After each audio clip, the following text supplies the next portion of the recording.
إن الحمد لله نحمده ونستعينه ونؤمن به ونتوكل عليه ونعوذ بالله من شرور أنفسنا ومن سيئات أعمالنا من يهده الله فلا مضل له ومن يضلل فلا هادي له وأشهد أن لا إله إلا الله وحده لا شريك له وأشهد أن محمدا عبده ورسوله اللهم صل وسلم وبارك وانعم على عبدك ورسولك ونبيك محمد وعلى آله وأصحابه أجمعين يا أيها الذين آمنوا اتقوا الله حق تقاته ولا تموتن إلا وأنتم مسلمون يا أيها الناس اتقوا ربكم الذي خلقكم من نفس واحدة وخلق منها زوجها وبث منهما رجالا كثيرا ونساء واتقوا الله الذي تساءلون به والأرحام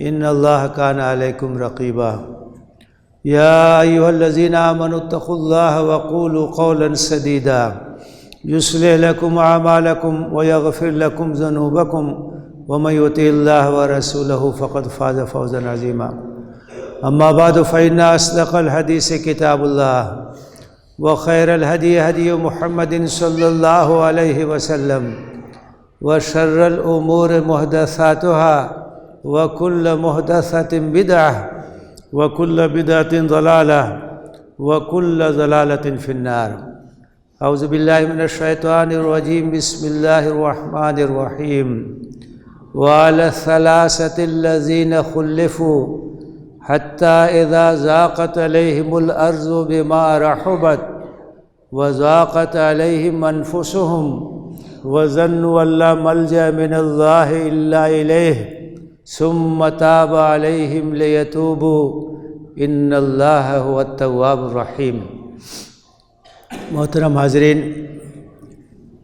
کسی بھی ادارے کے لیے، جماعت کے لیے، قوم کے لیے اس بات کی بڑی اہمیت ہوتی ہے کہ اس میں نظم اور ڈسپلن ہو۔ بغیر ڈسپلن کے کوئی کامیابی دنیا میں حاصل نہیں کی جا سکتی۔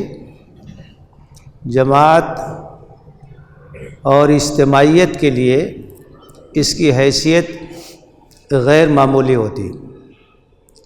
اس لیے اسلامی تعلیمات میں بھی یہ بات بہت نمایاں طور سے ملتی ہے کہ نظم اور ڈسپلن کا لحاظ کیا جائے۔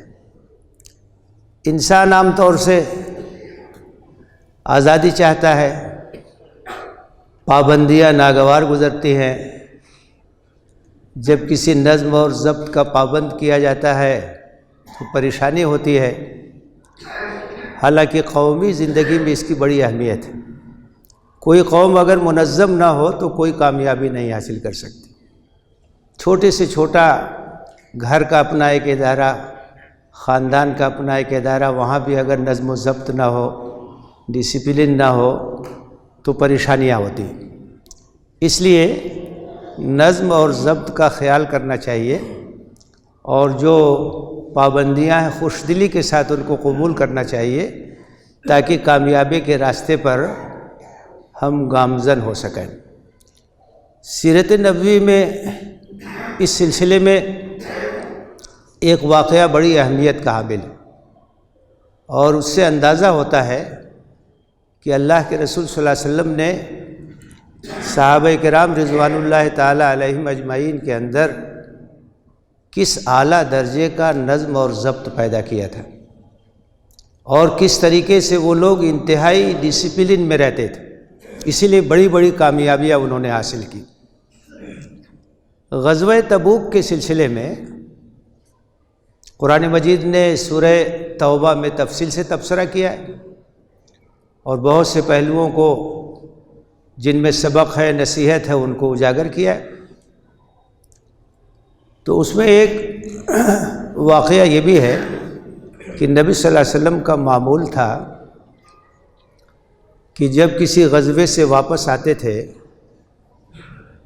تو واپس آنے کے بعد مسجد نبوی میں تشریف لے آتے تھے، 2 رکعت نماز پڑھ کے بیٹھ جاتے تھے، پھر آ کر کے لوگ ملاقاتیں کرتے تھے آپ سے۔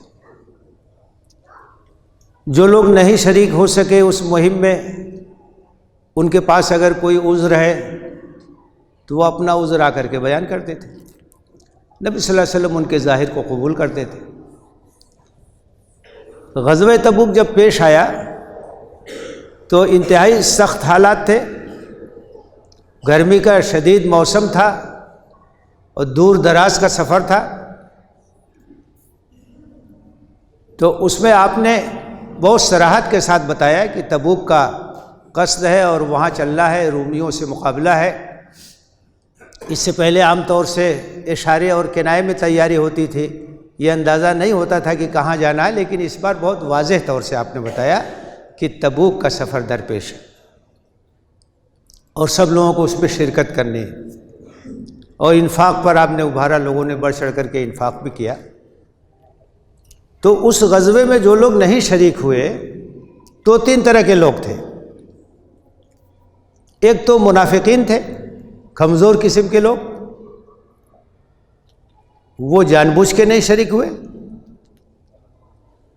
کچھ ایسے لوگ تھے جو معذور تھے، قرآن نے ذکر کیا، ان پہ کوئی مواخذہ نہیں۔ لیس علی الضعفاء حرج، کمزوروں پر، ضعیفوں پر، بیماروں پر، معذوروں پہ کوئی حرج نہیں۔ ایک تیسری قسم کچھ ایسے لوگ بھی تھے جو معذور نہیں تھے، شریک ہو سکتے تھے، لیکن کوتاہی کی وجہ سے شریک نہیں ہو سکے اور ان کو اپنی غلطی کا احساس ہوا، اور انہوں نے آ کے نبی صلی اللہ علیہ وسلم کی خدمت میں جھوٹ بھی نہیں بولا، اعتراف کیا غلطی ہوئی ہم سے۔ تو مختلف طرح کے لوگ تھے۔ آپ حسب معمول آئے، مسجد نبوی میں نماز پڑھی، آپ وہاں بیٹھے، 80 سے زیادہ اس طرح کے لوگ تھے جو کمزور تھے یا منافقین تھے، کمزور ایمان والے، جنہوں نے حیلہ حوالی پیش کیا، آپ نے قبول کر لیا، ظاہر کو باطن ان کا اللہ جانے۔ اس میں 3 مخلص مسلمان تھے جن سے کوتاہی سرزد ہوئی تھی۔ اس میں تھے ایک کعب ابن مالک رضی اللہ تعالیٰ عنہ، اور ایک تھے ہلال ابن امیہ، اور ایک تھے مرارہ ابن ربیع رضی اللہ تعالیٰ عنہ۔ حضرت کعب ابن مالک نے بہت تفصیل کے ساتھ اپنا واقعہ بیان کیا ہے، اور بخاری شریف میں مختلف مقامات پر اس کی تفصیلات موجود ہیں۔ وہ بیان کرتے ہیں کہ جب غزوہ تبوک کا مرحلہ پیش آیا تو اس وقت میرے پاس سواری بھی تھی، میں جا سکتا تھا، اور میں بس یہ سوچتا رہا کہ آج اور کل میں تیاری ہو جائے گی، اور سستی کا شکار رہا، یہاں تک کہ نبی صلی اللہ علیہ وسلم صحابہ کرام کے ساتھ تبوک کے لیے نکل گئے، میں آج کل میں رہ گیا۔ پھر میں نے سوچا کہ تیز رفتار سواری ہے میرے پاس، 1-2 دن بعد بھی نکلوں گا، تب بھی راستے میں ان کو میں جا کے مل جاؤں گا، شریک ہو جاؤں گا، اور ایسے ہی معاملہ ٹلتا رہا۔ حضرت ابوذر غفاری رضی اللہ تعالیٰ عنہ کے بارے میں آتا ہے کہ وہ اپنی سواری سے نکلے تبوک کے لیے، اور سواری سست رفتار تھی، پچھڑ گئے۔ تو انہوں نے یہ سوچا کہ میں اگر اس پہ جاؤں گا تو پتہ نہیں کتنی دیر ہوگی، وہ ساز و سامان انہوں نے کندھے پہ اٹھایا اور پیدل ہی چل دیے، اور نبی صلی اللہ علیہ وسلم ایک جگہ قیام کیے ہوئے تھے، تو دور سے لوگوں نے دیکھا کہ کوئی آدمی پیدل چلا رہا ہے اکیلے۔ نبی صلی اللہ علیہ وسلم سے ذکر کیا، آپ نے کہا کن ابا ذرین، اللہ کرے یہ ابو ذر ہوں، یہ بھی نبوت کی ایک نشانی ہے۔ اس کے بعد وہ قریب آئے تو حضرت ابو ذر تھے۔ آپ نے کہا کہ ابو ذر کا معاملہ بھی بڑا عجیب ہے. یمشی وحیدن ویموت وحیدن ویبعث وحیدن.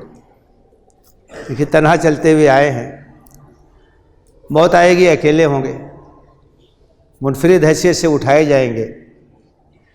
بعد میں حضرت عثمان بن عفان رضی اللہ تعالیٰ عنہ کے زمانے میں ایسے حالات پیش آئے کہ مدینہ چھوڑ کر کے حضرت ابو ذر تنہا ربضہ میں جا کر کے مقیم ہو، وہیں ان کی وفات ہوئی.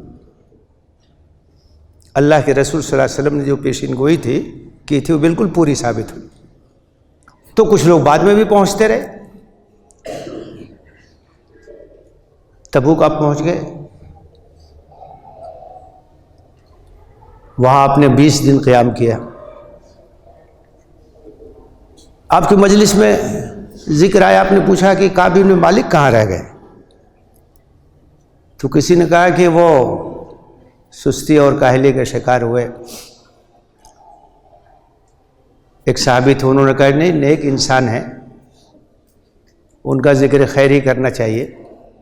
لیکن برکیف وہ پہنچ نہیں سکے. جب نبی صلی اللہ علیہ وسلم لوٹ کر کے آئے اور مسجد نبی میں بیٹھے اور منافقین آنے لگے اور اپنے عذر پیش کرنے لگے تو آپ نے ان کے ظاہر کو قبول کیا اور ان کا باطن اللہ کے حوالے.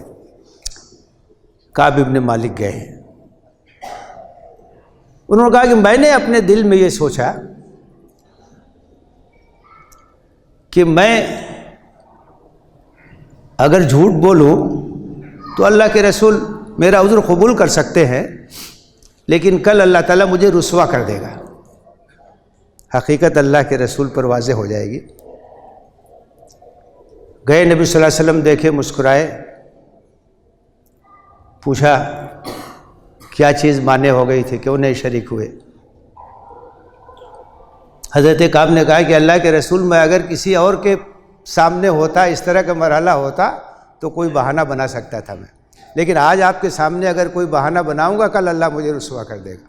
میں بالکل معذور نہیں تھا، میرے پاس سب کچھ موجود تھا، سستی اور کاہلی کی وجہ سے میں شریک نہیں ہو سکا. آپ نے کہا اما ھذا فقد صدق، اس نے صحیح بات کہی. آپ نے کہا انتظار کرو، اللہ تمہارے بارے میں فیصلہ کرے گا. جب وہاں سے ہٹے تو ان کے خاندان کے لوگ کہنے لگے کہ تم نے بھی کوئی عذر پیش کر دیا ہوتا. سب لوگوں نے عذر پیش کیا، اللہ کے رسول نے قبول کر لیا. کہنے لگے کہ میرے دل میں بھی بات آنے لگی کہ جا کے پھر میں کچھ کہوں. پھر میں نے پوچھا کہ میرے علاوہ اور کسی نے اعتراف کیا ہے کوتاہی کا؟ تو معلوم ہوا کہ 2 اور بزرگوں نے ایسا کیا ہے، ہلال ابن امیہ اور مرارہ ابن ربیع رضی اللہ تعالیٰ عنہ. میں نے کہا ٹھیک، نیک لوگ ہیں، میں کوئی اکیلا نہیں، ہمارے بارے میں جو فیصلہ ہوگا ہم انتظار کریں گے.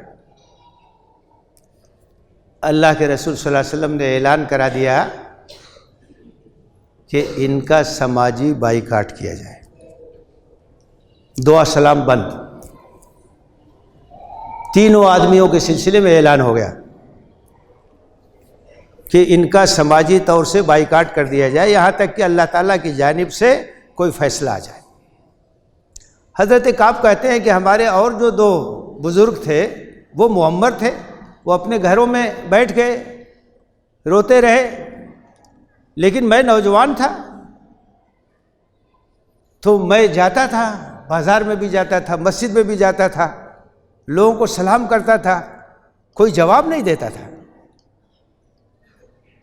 حتیٰ اذا ضاقت علیہم الارض بما رحبت، زمین اپنی کشادگی کے باوجود ان کے لیے تنگ ہو گئی تھی. وضاقت علیہم انفسہم، خود اپنے لیے وہ ایک بار بن گئے تھے کہ میں مسجد نبوی میں جاتا تھا، نماز پڑھتا تھا تو اللہ کے رسول کی طرف دیکھتا تھا، تو جب میں نماز کی طرف متوجہ رہتا تھا اللہ کے رسول میری طرف دیکھتے تھے، لیکن جب میں ان کی طرف دیکھتا تھا تو اپنی نگاہ پھیر لیتے تھے. مدینہ اجنبی بن گیا. کہ ایک دن میں اپنے چچا زاد بھائی ابو قتادہ رضی اللہ تعالیٰ عنہ کے باغ میں گیا، سلام کیا، کوئی جواب نہیں۔ میں نے کہا قتادہ یہ بتاؤ کیا میں اللہ اور اس کے رسول سے محبت نہیں کرتا؟ خاموش رہے۔ دوسری بار پوچھا، خاموش رہے۔ تیسری بار پوچھا تو انہوں نے کہا اللہ و رسولہ عالم۔ کہ میری آنکھوں سے آنسو جاری ہو گئے۔ کہ اسی عالم میں ایک دن میں بازار میں تھا تو شاہ غسان کا ایک نمائندہ آیا ہوا تھا۔ اس نے کہا کہ کعب ابن مالک کون ہے؟ لوگوں نے میری جانب اشارہ کیا تو میرے پاس آیا۔ اس نے کہا شاہ غسان نے آپ کے نام ایک خط دیا ہے۔ تو حضرت کعب لکھنا پڑھنا جانتے تھے، کاتبین میں سے تھے، تو انہوں نے اس خط کو پڑھا تو اس میں لکھا ہوا تھا کہ ہمیں یہ پتہ چلا ہے کہ آپ کے سربراہ نے آپ کا سماجی بائیکاٹ کر دیا ہے۔ آپ ایک انتہائی اہم انسان ہیں، آپ کو نظر انداز نہیں کیا جا سکتا۔ آپ ہمارے ہاں تشریف لائیے، شایان شان آپ کا استقبال ہو۔ انہوں نے کہا یہ ایک اور آزمائش ہے۔ ایسے وقت میں دشمن چاہتا ہے کہ اپنی جانب ان کو مائل کر لے۔ انہوں نے کہا یہ ایک اور آزمائش۔ خط کو پھاڑا لے لا کے تندور میں ڈال دیا۔ 40 دن گزر گئے تو اللہ کے رسول نے کہلایا کہ اپنی بیویوں سے بھی الگ ہو جاؤ۔ پوچھا کیا طلاق دینا ہے؟ کہا طلاق نہیں دینا ہے لیکن ان سے دور رہو۔ ہلال ابن امیہ بزرگ تھے، ان کی اہلیہ آئی، انہوں نے کہا کہ میری خدمت کی محتاج ہے، اجازت دے دیے کہ میں ان کی خدمت کر سکوں، کمزور ہے، آپ نے اجازت دے دی۔ اور اسی طرح سے جب 50 دن گزرے، حضرت کعب کہتے ہیں کہ میں پہاڑی پر اپنی قیام گاہ میں تھا۔ صبح کے وقت کوئی آدمی زور سے آواز لگا رہا ہے، ابشر یا کعب، کعب تمہارے لیے بشارت ہے۔ میں سمجھ گیا کہ توبہ نازل ہو گئی۔ کوئی پیدل بھاگا چلا آ رہا ہے، کوئی گھوڑے پہ بیٹھ کے آ رہا، مبارکباد دینے کے لیے، خوشخبری سنانے کے لیے کہ توبہ تمہاری قبول ہو گئی۔ آ کر کے لوگ گلے مل رہے۔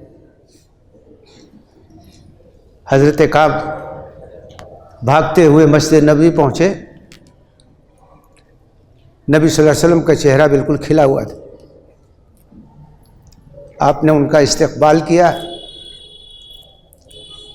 اور کہا کعب آج کا دن تمہاری زندگی میں سب سے افضل دن، آج کا دن تمہاری زندگی میں سب سے مبارک دن۔ انہوں نے کہا اے اللہ کے رسول، یہ معذرت آپ نے قبول کی ہے کہ اللہ نے ہماری توبہ قبول کی؟ کہا کہ نہیں، یہ اللہ کی طرف سے توبہ قبول ہوئی۔ قرآن کی آیت نازل ہوئی ہے، قیامت تک پڑھی جائے گی۔ وَعَلَى الثَّلَاثَةِ الَّذِينَ خُلِّفُوا، اور ان تینوں کی توبہ بھی قبول ہو گئی جو پیچھے رہ گئے تھے۔ حَتَّى إِذَا ضَاقَتْ عَلَيْهِمُ الْأَرْضُ بِمَا رَحُبَتْ، یہاں تک کہ زمین اپنی کشادگی کے باوجود ان پر تنگ ہو گئی۔ وَضَاقَتْ عَلَيْهِمْ أَنفُسُهُمْ، اور خود ان کی ذات بھی ان کے لیے بار بن گئی۔ ثُمَّ تَابَ عَلَيْهِمْ وَظَنُّوا أَن لَّا مَلْجَأَ مِنَ اللَّهِ إِلَّا إِلَيْهِ، انہیں یقین تھا کہ اللہ کے سوا اور کوئی پناہ کی جگہ نہیں۔ توبہ کیا انہوں نے خلوص کے ساتھ۔ ثُمَّ تَابَ عَلَيْهِمْ لِيَتُوبُوا، اللہ اپنی رحمت کے ساتھ ان کی طرف متوجہ ہوا تاکہ وہ صدق دل سے توبہ کریں۔ ان اللہ هو التواب الرحیم، بے شک اللہ تعالیٰ توبہ قبول کرنے والا، رحم فرمانے والا۔ قیامت تک یہ آیتیں پڑھی جائیں گی، سچی توبہ کرنے والوں کی مثال دی جائے گی۔ اس واقعے پر آپ غور کیجئے کہ نبی صلی اللہ علیہ وسلم نے اعلان کیا کہ ان تینوں افراد کا سماجی بائیکاٹ کیا جائے اور سلام کلام بند کر دیا جائے۔ پورا مدینہ ان کے لیے اجنبی بن گیا، قریبی رشتہ دار بھی ان کے سلام کا جواب دینے کے لیے تیار۔ کتنی بڑی بات ہے یہ نظم اور یہ ڈسپلن کہ ایک اعلان ہو گیا اور مدینہ ان کے لیے اجنبی ہو گیا، کوئی ان سے بات کرنے کے لیے تیار نہیں، رشتہ دار بھی ان کے سلام کا جواب دینے کے لیے تیار نہیں۔ اس کو نظم و ضبط کہتے ہیں، اس کو ڈسپلن کہتے ہیں، اس کو انضباط کہتے ہیں، اور قومی زندگی میں ترقی کے لیے یہ ضروری ہے۔ صحابہ کرام رضوان اللہ تعالی علیہم اجمعین کو اللہ کے رسول نے اسی طرح سے تیار کیا تھا۔ اصولوں کی پابندی میں تھوڑی سی پریشانی ہوتی ہے، کچھ دقت محسوس ہوتی ہے انفرادی حیثیت سے، لیکن اجتماعی حیثیت سے اس کا بہت بڑا فائدہ ہوتا ہے۔ انفرادی زندگی میں بھی اگر آپ کی زندگی میں نظم ہے، ڈسپلن ہے، تو آپ کامیاب ہوں گے۔ جو آدمی اپنے اوقات کو منظم کرتا ہے، منصوبہ بند طریقے سے استعمال کرتا ہے، ایسا لگتا ہے کہ اس کا 24 گھنٹہ 48 گھنٹہ ہو گیا ہے، اتنا کام کر لیتا ہے وہ، انضباط کی وجہ سے، اصول پسندی کی وجہ سے۔ اور اگر کوئی نظم نہیں، کوئی ڈسپلن نہیں، تو آدمی جو ہے اپنے اوقات کو ضائع کرتا ہے، اپنی صلاحیتوں کو ضائع کرتا ہے، اور قومی زندگی میں تو اس کی بڑی اہمیت ہے۔ اللہ کے رسول صلی اللہ علیہ وسلم نے سمع و طاعت کی بنیاد پر اور اجتماعیت سے وابستگی کی تاکید کی بنیاد پر صحابہ کو تیار کیا تھا۔ امیر کی اطاعت، نظم اور ضبط کی پیروی، اجتماعیت کے ساتھ وابستہ رہنا۔ ایک اعلان ہو گیا، پورا مدینہ اجنبی ہو گیا۔ ایسا نظم اور ایسا ضبط، ایک طرف یہ نظم اور ضبط اور دوسری طرف وفاداری کا یہ عالم ہے کہ ایسے سخت وقت میں دشمن یہ چاہتا ہے کہ اپنی صفوں میں کھینچ لے، لیکن ایمان یہ کہتا ہے کہ یہ بھی ایک آزمائش، اس میں بھی آدمی ثابت قدم۔ 50 دن تک اس سماجی بائیکاٹ کا سلسلہ جاری رہا، یہاں تک کہ آیت نازل ہوئی، سب لوگوں نے بشارت دی۔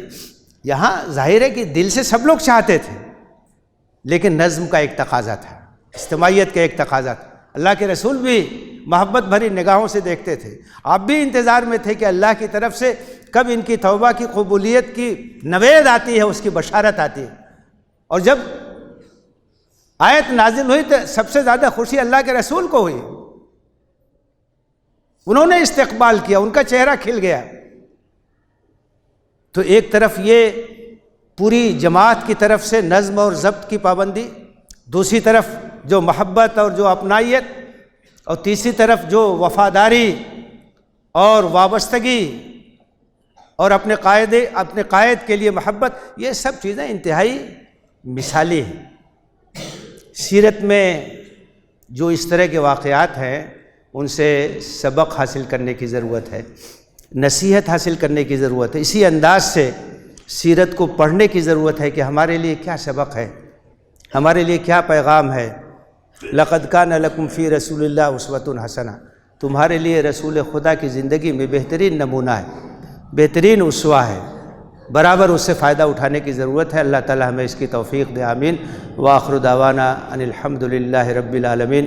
اقول قولی ھذا واستغفر اللہ لی ولکم اجمعین فاستغفروہ انہ هو الغفور الرحیم۔